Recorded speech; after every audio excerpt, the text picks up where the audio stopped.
Dakle, očito je da se događa jedan ogroman proces u svjetskim razmjerima. I ja uvijek volim polaziti zapravo što se tiče odgovora od našeg Ustava, od Ustava Republike Hrvatske. Mi tamo imamo takve izvrsne definicije i takvu izvrsnu zaštitu, ali taj dokument je nažalost mrtav. Taj dokument je mrtav. Dakle, već imamo u članku 2. Ustava koji kaže: suverenitet Republike Hrvatske neotuđiv je, nedjeljiv i neprenosiv. Dakle, i u ovom području se sasvim sigurno taj suverenitet mora očitovati. Mora se ogledati i to je problem, dakle, politike i znanosti. I ja sam se večeras na jedan način prestrašio znanosti i politike i njihovog vođenja svijeta, uključujući naravno i hrvatsku znanost i politiku, tamo kamo ne bi smjeli, jer su prestali biti ono što bi morali biti, odnosno odrekli su se svog izvornog poslanja, a to je dobrobit čovjeka, dobrobit čovječanstva. Mi imamo i dalje, samo ću vam kratko reći kakve mi zapravo imamo snažne pravne instrumente i time političke instrumente, jer Ustav Republike Hrvatske je vrhunski ne samo pravni nego i politički akt kojeg su se dužni držati svi. Dakle, mi imamo u tom članku 2 već očuvanje prirodnog kulturnog bogatstva. Mi imamo dalje u članku 21. svako ljudsko biće ima pravo na život.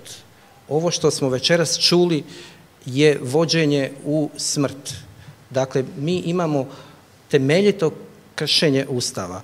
Dalje imamo u članku 70 svatko ima pravo na zdrav život i država osigurava uvjete za zdrav okoliš.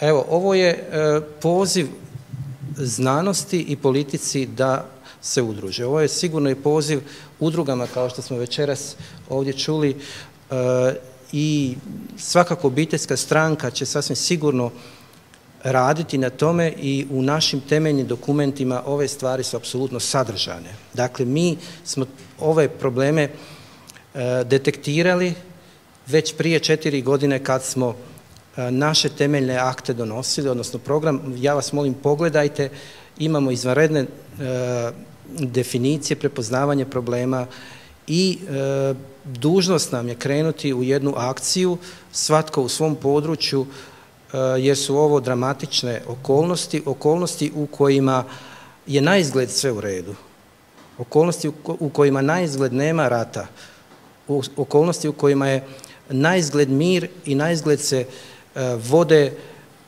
dobre politike, odnosno projekti koji će naizgled donijeti dobrobit. Međutim, bit je svih tih procesa sasvim suprotna. I evo, doktore Vrček, svakako u ovome što ste večeras iznijeli, dakle ove prijedloge, mi smo voljni s naše strane činiti ono što mi možemo. Nažalost, politika je krenula daleko od onoga što se zove suverenitet naroda.